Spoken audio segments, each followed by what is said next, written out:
Long before empires and civil war, Rome awoke to the sound of sandals on stone and the smoke of early fires.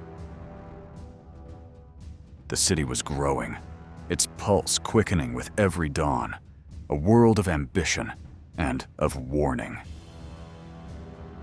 Among the hills of the eternal city, a child was born to a name that whispered of gods.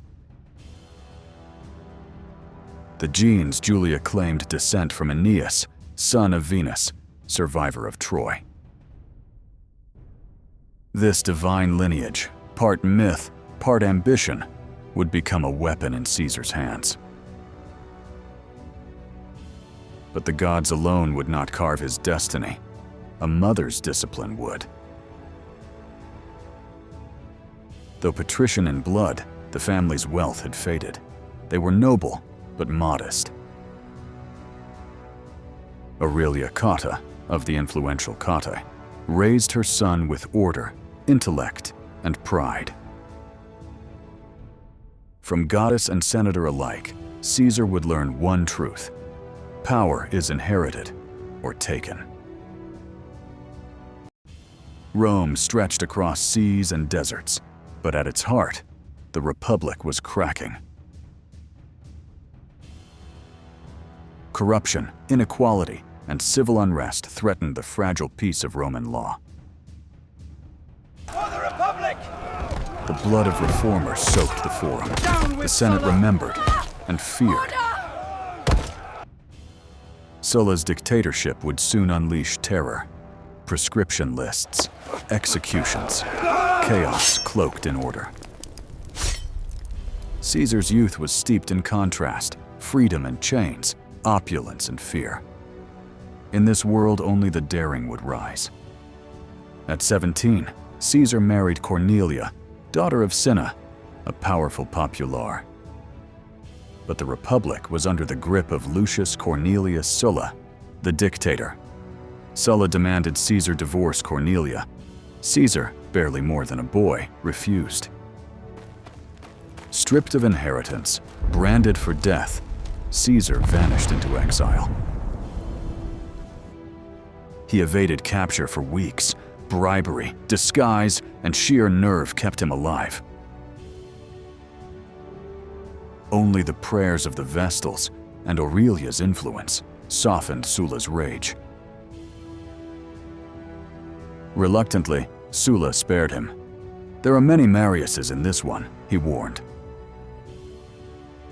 Caesar had survived Rome's first purge, but the world beyond was calling. He left not in defeat, but to sharpen the tools of destiny. Exiled but not idle, Caesar joined a legion in Asia Minor, serving Rome where it still conquered. In one skirmish, surrounded and outnumbered, Caesar charged through the enemy line to rescue a fellow Roman. For this, he was awarded the Corona Civica, Rome's civic crown, for saving a citizen in battle. Few honors were greater, and for Caesar, it was the first taste of earned glory. In the East, far from Senate politics, Caesar found his worth in courage and command. He began building a quiet reputation, a man of action, not just ambition. He wrote letters home, carefully shaping the narrative of his valor and duty. But Caesar's journey had only begun. He now set sail to master something just as powerful as war: the art of persuasion. Caesar's voyage to Rhodes promised study and refinement, but the waters of the Aegean held danger. Cilician pirates seized the ship, capturing every soul on board, Caesar among them. They demanded 20 talents of silver. Caesar laughed and insisted they ask for 50. For 38 days he joked, wrote verses, and promised, half in jest, to crucify them once free. Friends returned with the ransom. Caesar's chains fell, but his vow did not. He raised a militia, hunted the pirates down, and reclaimed every drachma they had taken. True to his word, he crucified them, mercifully slitting their throats beforehand. Honor kept, lesson given. With the seas purged, Caesar resumed his quest, arriving at Rhodes to master the art of speech. Under Mullen's guidance, steel became silver tongue. Weapon readied, Caesar turned once more toward Rome. Caesar returned to Rome in the late 70s BCE, a man tempered by war, survival, and study. He found a city still fractured, between elite optimates and reform-minded populares. The poor filled the slums, veterans begged in the streets, and the Senate turned a blind eye. Caesar, though patrician, aligned with the populares, offering vision, charisma, and connection.